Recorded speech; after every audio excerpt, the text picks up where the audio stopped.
നിങ്ങളുടെ favourite shows ഇനി ഒരിക്കലും മിസ്സാവില്ല. ഇപ്പോൾ C5-ലൂടെ കാണും നിങ്ങളുടെ ഫേവറേറ്റ് ഷോ തികച്ചും സൗജന്യമായി. അവിടെ പോകേണ്ടത് അത്യാവശ്യമാണ്. അത്യാവശ്യം?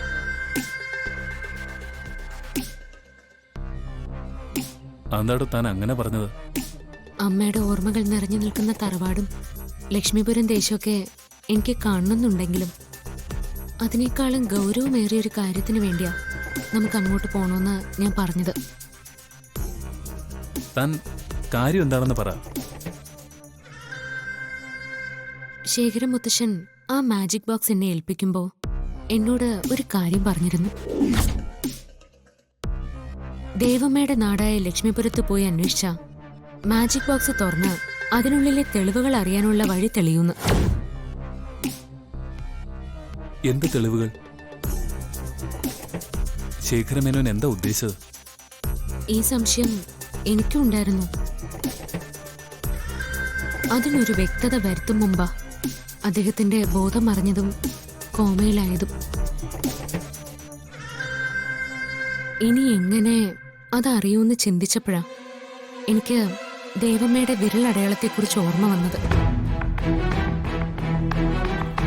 അമ്മയുടെ വിരലടയാളം ഉണ്ടെങ്കിൽ മാത്രമല്ലേ ആ മെമ്മറി കാർഡ് ഓപ്പൺ ചെയ്യാനും അതിനുള്ളിലെ തെളിവുകൾ അറിയാനും സാധിക്കുള്ളൂ.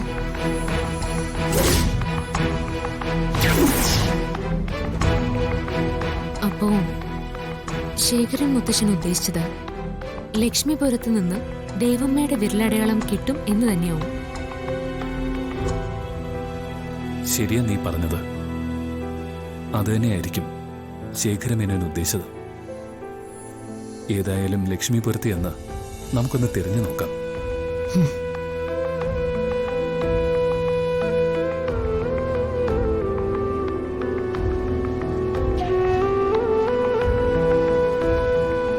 അല്ല, അമ്മ ഇവിടെ നിൽക്കുമായിരുന്നോ?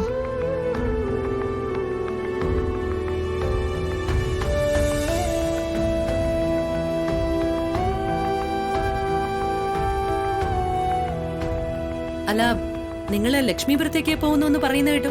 അതെ, ഞാനും പാർവതിയും കൂടി അമ്മയുടെ നാട്ടിലേക്ക് പോകുന്നുണ്ട്. അതിപ്പോ പറഞ്ഞുകൊണ്ടിരിക്കുകയായിരുന്നു. വിശാൽ, എന്നാ ഞാനും വരുന്നു നിങ്ങളുടെ കൂടെ. നിങ്ങൾ രണ്ടാളും കൂടി ഇവിടുന്ന് പോയാ ഈ വീട് ഉറങ്ങിയതുപോലെ ആവും. എനിക്കത് വലിയ മടുപ്പും ബോറടിയും ആവും. നിങ്ങളോടൊപ്പം ഞാനും വന്നാ അത് മാറിക്കിട്ടുമല്ലോ.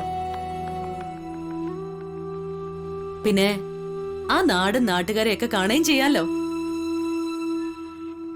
അതൊക്കെ ഒരു സന്തോഷമല്ലേ?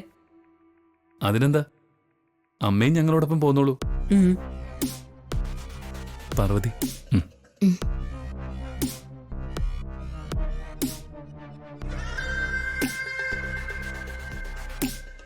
നിങ്ങൾ രണ്ടുപേരും കൂടെ ലക്ഷ്മിപുരത്ത് ചെന്ന് ഗായത്രിയുടെ വിരലടയാളം തിരഞ്ഞോളൂ.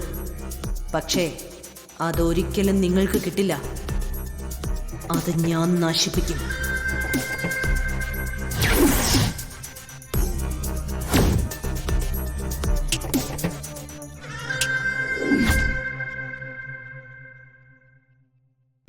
ഡൗൺലോഡ് ചെയ്യൂ C5 ആപ്പ്. കാണൂ എല്ലാ എപ്പിസോഡുകളും സൗജന്യമായി.